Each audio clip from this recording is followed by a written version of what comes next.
Hello and good morning from Bradford. Now, a couple of years ago I made a video on the now relatively new Northern Civities that make up the that they've been introducing to their fleet to replace the older trains. And needless to say, I didn't like them back then. However, today I'm going to be doing another look at them, see if what's changed, see if they've gotten any better in the few years that they've been in service, you know, worn in sort of thing. Last time I took a look at the diesel ones, so to mix things up I've come down to Forster Square station here in Bradford and we'll take a look at the electric ones on the journey up to Skipton. So I'm just going to head over to the station, buy my ticket and yeah, let's go.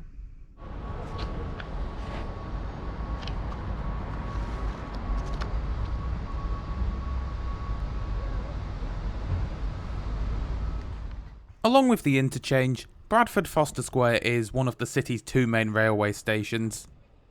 The original station opened back in 1846, although the current station only dates from 1990. As well as the many local northern services that serve the station, LNER also operate two direct services from here to London each day, except Sunday when there's only one.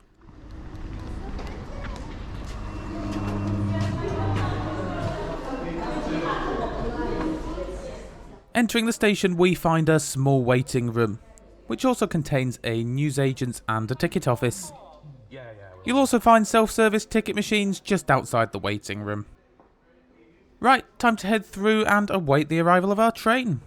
The service we'll be catching is the 10:11 to Skipton, which will shortly be departing from platform 1.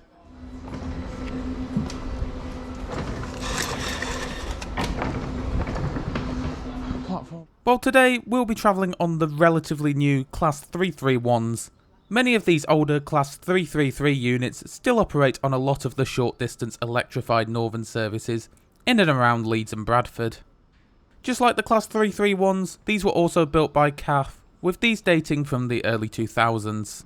If you're interested in seeing what they're like, I took a look at these last year. Also, just a quick one, if you fancy ad-free access to my videos, then consider signing up to either my Patreon or channel members pages from just £1 per month. You'll find the relevant links in the description below.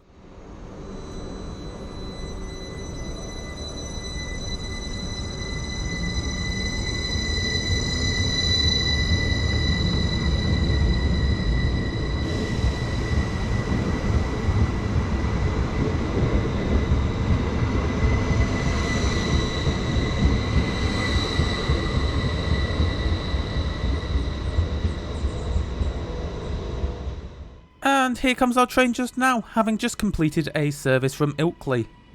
So what is there to say about these 331s? Well, they first entered service in 2019 and are pretty much identical both internally and externally to the Class 195s, which are the diesel version of this train, which you'll also find serving Bradford from the nearby interchange station. The Class 331s are each formed of 4 coaches and have a top operating speed of 100 miles an hour or 160 kilometers an hour. Entering the train, we can see the interior is actually quite nice. Unusually for a modern British train, the lighting isn't too bright, and the colours that Northern have gone for here just work really well for me. As you probably would have expected, only standard class seating is offered, although seating is laid out in a 2+2 configuration, unlike on the older Class 333s, where you'll find a 2+3 seating configuration. A couple of wheelchair spaces can be found towards the front of the train, as can the accessible toilet. I say the accessible toilet, it's actually the train's only toilet, which is definitely a strange move for a 4-car train. I really think a train of this length should have at least 2 toilets, even if the other one is just one of those standard closet-style toilets.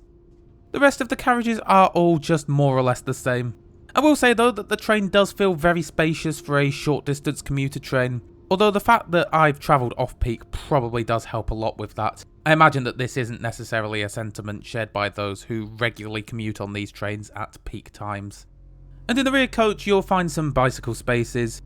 These do not need to be reserved, and nor is there any sort of surcharge for using them either.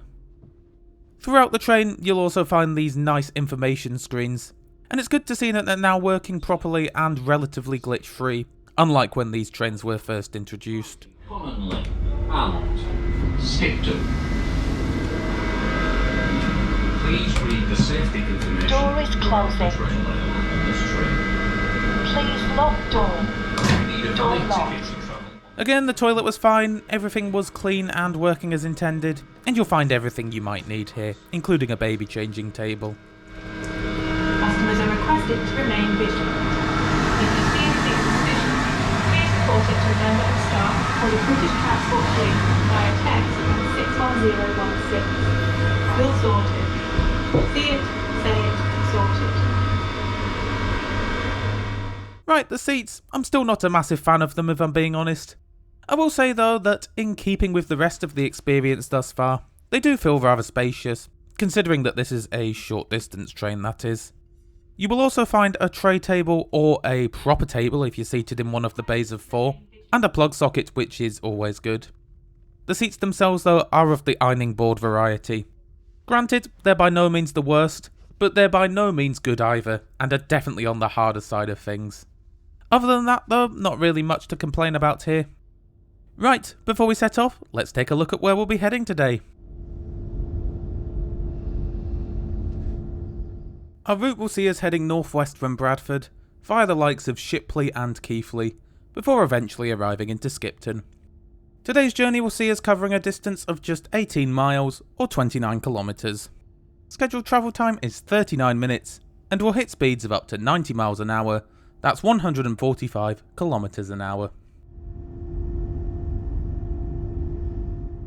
And we depart Forster Square, bang on 11 minutes past 10.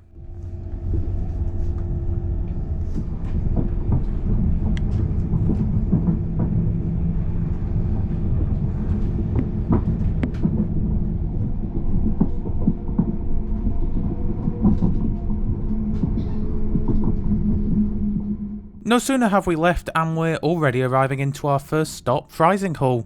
This is a small stop located about halfway between Forster Square and Shipley.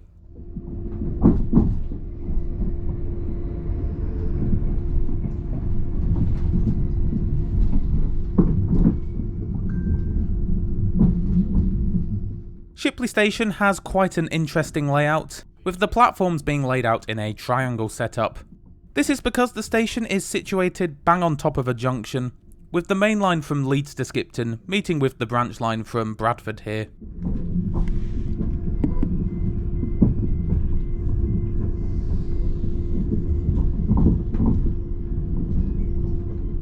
Shortly before arriving into Saltaire, we pass the old Salts Mill. Once a major textiles mill, it closed in 1986, and nowadays it's used as a shopping centre and an art gallery, which includes works from local artist David Hockney. The mill forms part of the wider heritage area of Saltaire, which is a UNESCO World Heritage Site.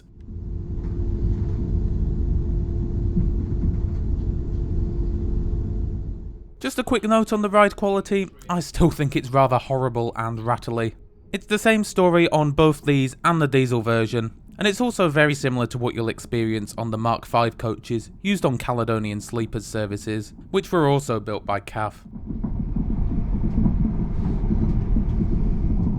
Up next is Bingley, not to be confused with Binley where that chippy is that everyone went mental about last year. No, Bingley is best known for its 5-rise canal locks, which we'll see just after leaving the station. Skipton. The next station stop is Cross Flats.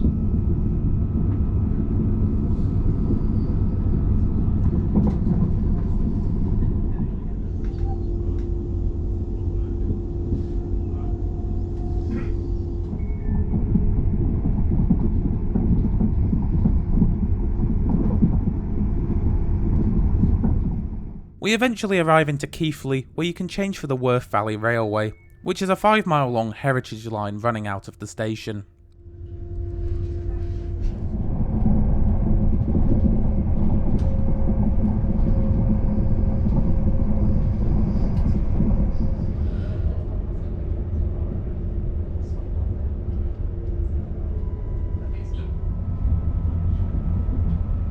The next station stop is Commonly.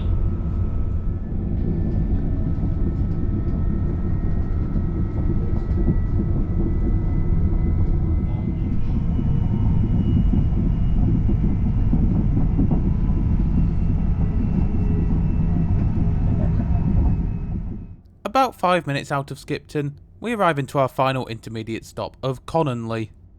I must say, I love the look of the flats in the converted mill, just across the road from the station. So I would say my feelings on the Civities are mixed.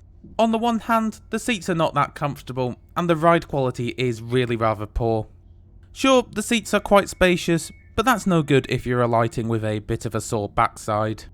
On the other hand though, as commuter trains go, the interior is rather nice and spacious, and bar for the fact that there's only one toilet, the Class 331s do seem to be quite well equipped, especially, at least in part, thanks to the fact that they have 4 carriages.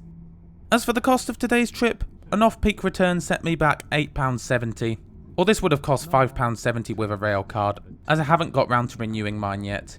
The single fare is only 5 and 10 pence less, with and without a rail card respectively, and there doesn't seem to be any sort of advance fares offered on this route, which is definitely a shame as those walk-up fares are rather expensive. Overall though, definitely a mixed bag. However, what do you make of the CAF Civities that now make up quite a good chunk of Northern's fleet? Are you a fan of them? Be sure to let me know in the comments below. With that though, welcome to Skipton, where we arrive 5 minutes ahead of schedule at 11:15. You can change here for Northern services to both Carlisle via the Settle to Carlisle Railway and Morecambe via the Bentham line. You can also alight here for barge trips on the nearby Leeds-Liverpool Canal.